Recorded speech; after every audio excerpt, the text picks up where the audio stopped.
everyone. We're starting a new segment here on NCTV. We're calling it North Central Outdoors. Each month, local TWRA officer Jim Dooley will be joining us to fill us in on all the latest information on hunting and fishing. Here is our first segment.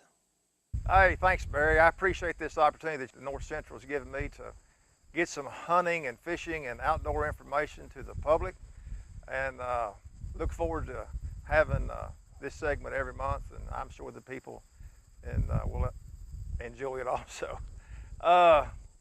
What I'd like to start talking about today, you know, everybody's kind of going out of the summertime mode into the fall mode, and all these hunters are going to be getting ready to go hunting, getting things ready. So one of the first things that they need to do to get ready is to get that hunter education class that they've been putting off, get it out of the way.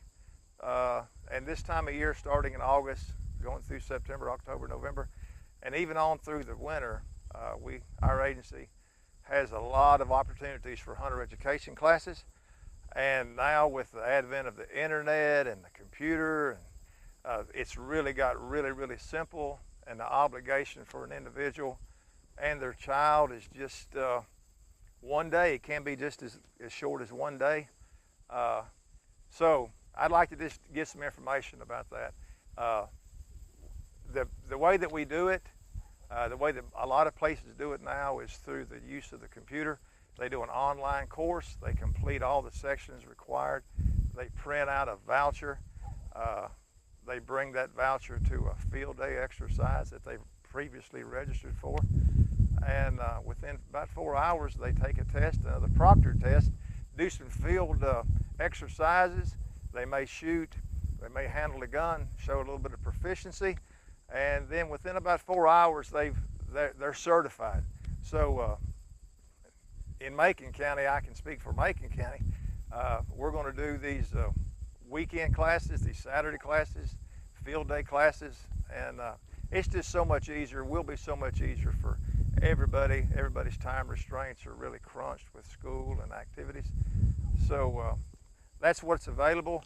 I would have them, if they're interested, go to our website, tnwildlife.org, and follow the prompts to the hunter education section. And every time I have a class in Macon County, the class is advertised on that website, and they can register for the class, do the online requirements, print out the voucher, and I'll see them at the field day exercise. If Macon County doesn't fit their schedule, there'll be classes throughout not only Middle Tennessee, which we're in right now, but also over on the Cumberland Plateau, Crossville, Cookville. There'll be places all around Tennessee where you can get your hunter education class this fall. So get that out of the way, and you know, that's probably one of the first things you need to do in order to become ready to hunt this fall. The other thing that you need to do is look at the hunting guide. Read the hunting guide, because there have been some changes in the very first portion of the hunting guide, and you can look at it. You can get one at Walmart. You can look at it online, but you need to look at the changes. There have been some changes this year in our hunting seasons and limits and that type of thing. So be sure to look at that. And then when you do decide to go hunting, after you've got your hunter education course done and you've looked at the hunting guide and checked your equipment, you need to be sure that you purchase a license. In Tennessee, the very first season that opens up is squirrel season. It'll open up this year on August the 27th. In addition to it being the opening day of squirrel season, it's also free hunting day. Now, I just need to clarify, free hunting day does not mean that you can go out and kill that big buck that you've seen outside your house. You cannot kill any big game on this free hunting day. It's just for squirrel hunting. You can hunt squirrels without a license, and your child can hunt without a license. It's just a way that our agency's trying to encourage and get young hunters interested in participating in hunting.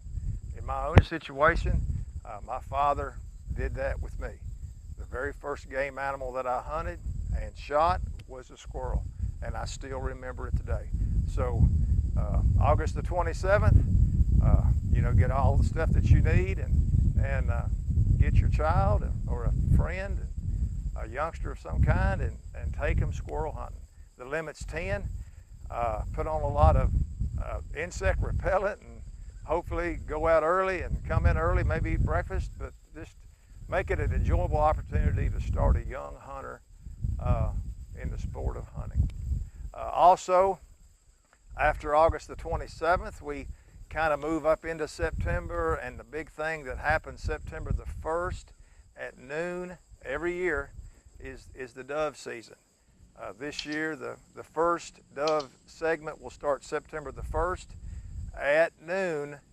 You can't shoot them half hour before sunrise on opening day. It has to start at noon. It'll run through September the 28th. The first segment will. The bag limit, the daily bag limit is 15. There are some special things that you have to keep in mind when you hunt migratory birds. One of it is when you dove hunt rather, you need to make sure that you also, in addition to your hunting license, you get a migratory bird permit. You can get that at your license agents. You can get it online. Sometimes people think because they buy a sportsman's license that that's included. It's not included. The only license it's included in is the lifetime sportsman's license. But if you go to Walmart and you get your sportsman's license or your base hunting license, which is a type 01 in Tennessee, you need to specifically ask for a migratory bird permit. You got to have it. So when you do that, also when you check your equipment, make sure that your shotgun that you're utilizing is only capable of holding 3 shells. That's 1 in the chamber and 2 in the magazine. It's got to be plugged. That's a federal regulation that all hunters have got to abide by. Third, when you go on a field, a lot of times this time of year during dove season, people are asked, they're invited. It's a kind of a community type thing. Come on by and let's go dove hunting. And people go places that they're not familiar with, that they've never been before. They go and they hunt. When you go on a field, just be mindful of if it looks too good to be true, the probability is it is too good to be true. There is situations that arise that sometimes dove fields are baited, and they can be baited by piling the wheat, not scattering the wheat, sowing multiple grains like wheat and sunflowers and corn, and then throwing salt in it. Those are all illegal. Those are attractants and you can't do it. Another thing that you may want to look for when you walk onto the field is if you see wheat coming up at different stages, may be an indication that the field has been planted multiple times, which is also against the law. You can't hunt. People need to keep in mind when they hunt doves that the rule for baiting is normal agricultural practices. When it comes to federal birds, migratory birds like doves, it's normal agricultural practices. If you'll just keep that in mind, does it look normal? Is this something that a farmer would do? It may save you some aggravation down the road. So do that. Get permission before you go. Use your safe hunting techniques that you've learned through the hunter education program. Don't shoot at low birds. Control your muzzle. Be sure of your target and what's beyond your target. Don't ever point that shotgun that you're handling, never point it at anything that you don't intend to shoot. And really, really, really make sure that you utilize those zones of fire. Don't shoot across the field. Don't shoot beyond a 45-degree angle to your right or to your left. Only shoot birds that are directly in front of you and overhead. It's just not worth what could happen of shooting somebody.